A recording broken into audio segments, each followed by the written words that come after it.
Bonjour, Bertrand de la radio des parents séparés. Aujourd'hui, un témoignage. Téléphone portable, coup de couteau au lycée. L'interdiction du smartphone à l'école. Jeudi soir 20h, appel du lycée. Votre fils a été agressé au couteau en fin d'après-midi par un élève devant le self. Absorbé par un film sur son smartphone, cet élève de seconde n'a pas supporté que votre fils lui adresse la parole et sort son couteau. Bagarre et traces de pointe sur la tête. Cette fois-ci, le drame a été évité. 2 points peuvent être relevés. Le premier, l'addiction au téléphone portable, et la possibilité de présence d'armes blanches en milieu scolaire. Sur ce second point, que faire? Portique de sécurité? La fouille est interdite par le règlement scolaire. Pour la petite histoire, mon ex ne m'a pas prévenu, disant après coup que comme le lycée allait le faire, elle n'avait pas à me prévenir. No comment. Mais avant de vous parler du projet d'interdiction du téléphone portable à l'école, vous avez été confronté, certainement, vous avez entendu des actes limites en milieu scolaire. Je vous remercie de témoigner ci-dessous. Témoignez et partagez ici vos idées pour les éviter. J'ai eu connaissance d'un article d'Adam Alter sur l'addiction numérique qu'il qualifie d'épidémie mondiale. Laissons-le parler. Il n'a pas peur d'utiliser le terme addiction pour désigner notre usage contemporain des nouvelles technologies. Ce professeur de marketing et de psychologie à l'Université de New York assure que la vaste majorité des comportements addictifs ne concernent plus l'usage de drogue ou d'alcool, mais celui d'Internet. Il souligne que l'addiction à une substance est similaire à l'addiction à un comportement.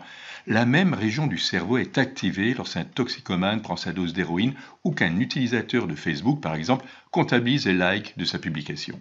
Et toujours, selon cet auteur, notre dépendance est savamment orchestrée.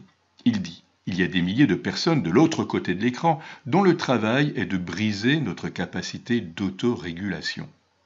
Le fil d'actualité de notre compte Facebook, par exemple, est infini. Lorsque nous terminons de regarder un épisode de série sur la chaîne que tous connaissent, le prochain se lance automatiquement. Les jeux de nos smartphones proposent d'abord des objectifs faciles à atteindre, puis il faut y passer de plus en plus de temps pour accéder au niveau supérieur.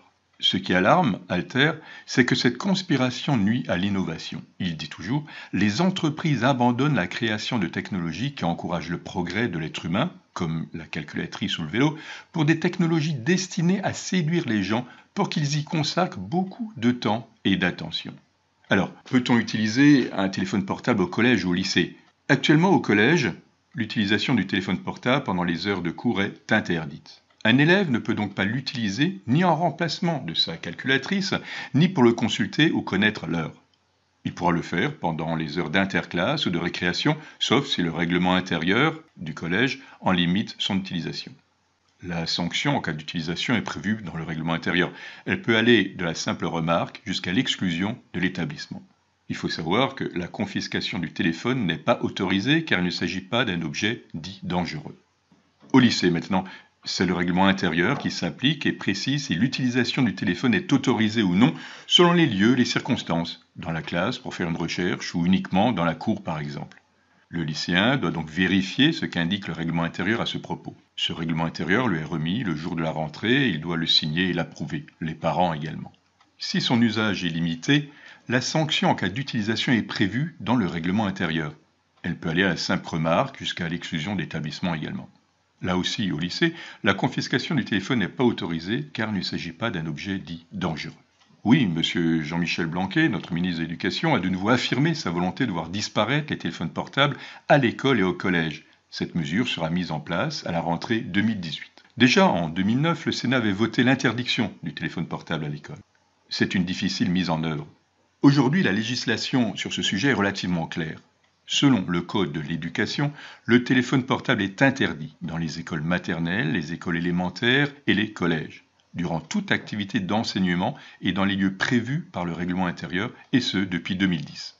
En revanche, les élèves peuvent utiliser leur téléphone pendant l'interclasse ou la récréation si le règlement intérieur l'autorise. Les contours de l'utilisation du mobile sont donc laissés à la discrétion du chef d'établissement et peuvent aller de la simple remarque jusqu'à l'exclusion de l'établissement. M. Blanquer explique que l'interdiction du portable, c'est le confinement dans le cartable, sauf urgence ou usage pédagogique. Autre problème, le personnel éducatif ne dispose pas de moyens suffisants pour rendre effective cette interdiction. En effet, la confiscation ne peut être utilisée dans ces circonstances, sauf à changer le cadre législatif. Actuellement, la confiscation du téléphone n'est pas autorisée car il ne s'agit pas d'un objet dangereux. Le porte-parole d'une association de parents d'élèves plaide, lui, pour un cadre juridique plus strict, accompagné d'une approche pédagogique à l'endroit des élèves. Cette association de parents d'élèves est favorable à l'interdiction totale de l'utilisation du portable à l'école.